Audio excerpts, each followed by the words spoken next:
Well, yesterday afternoon's partnership, we were probably in the game up until that partnership between Clark and Hussey, and that started to take it away from us a little bit. Getting the wicket kind of gave us a bit of a sniff, but they did bat superbly well and found ourselves on the back foot.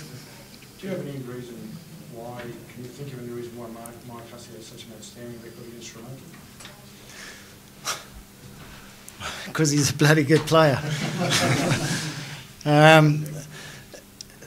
He is an outstanding player. I mean, we don't have that much firepower when it comes to seam bowling. We don't blow sides away. I thought our attack stuck to their task pretty well, but we didn't really have the firepower to get through his defences. And he's a good player of spin, so over the years, I guess he's been able to neutralise our main strength being spin bowling, and we haven't really been able to get into him with seam bowling, so that's possibly a reason why he's done well. But he is a good player and has a good record, full stop.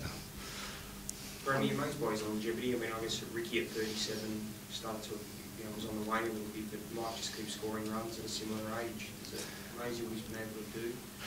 Yeah, I think, just looking at how fit and quick he is between the wickets, that's really impressive at his age, and certainly at this stage, it looks like he's got a good few years ahead of him. All the Australian batsmen, apart from Ed Cowan, managed to get starts. Why weren't Sri Lankan bowlers able to break through in that vulnerable early period?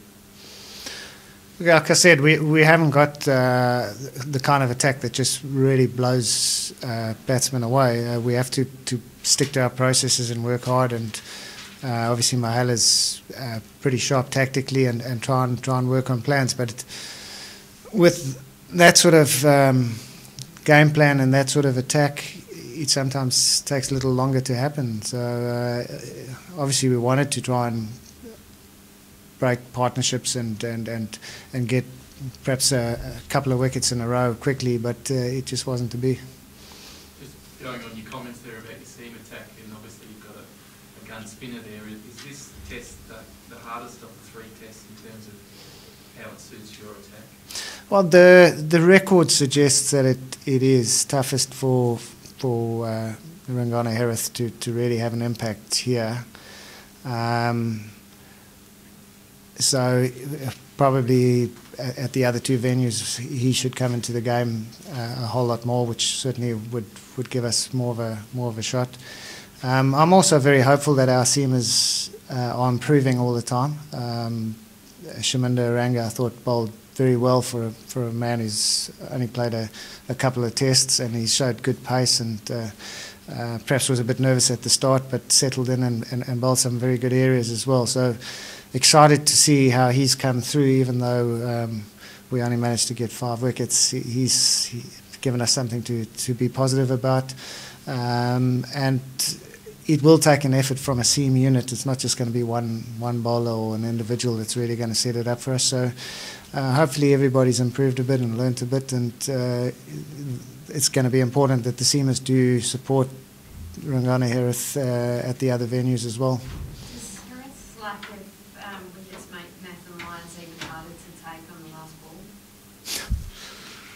Well, it's losing a wicket at the end of the day is always very tough to handle them, and it's disappointing, and especially as we almost felt we'd got through with only 3 down, so that does hurt. Don't know whether it makes any difference really though, whether Ringana managed to get wickets. I'm sure if we can bat well and as the match goes on and the wicket gets a bit older, Ringana will come into the game and hopefully have an impact. Charnviker Wallagatha was a bit lower on pace in this innings than he has been in the past. Is there a reason for that? Well, unfortunately, he's had quite a bad time in terms of injuries and hasn't had a lot of cricket. He's been working very hard, trying to get some sort of rhythm going. There hasn't been much cricket for him to play, and so he's needed a gallop or two to really get going, and never really got a chance to settle. The Australian batsman smartly put him under pressure and certainly didn't let him get away with anything loose. So it wasn't that easy for him to really just suddenly bounce back and come back and play Test cricket after a long layoff and really hit his straps straight away. So, you know, again, looking ahead, hopefully he's going to really get back to his best, which will help us down the line.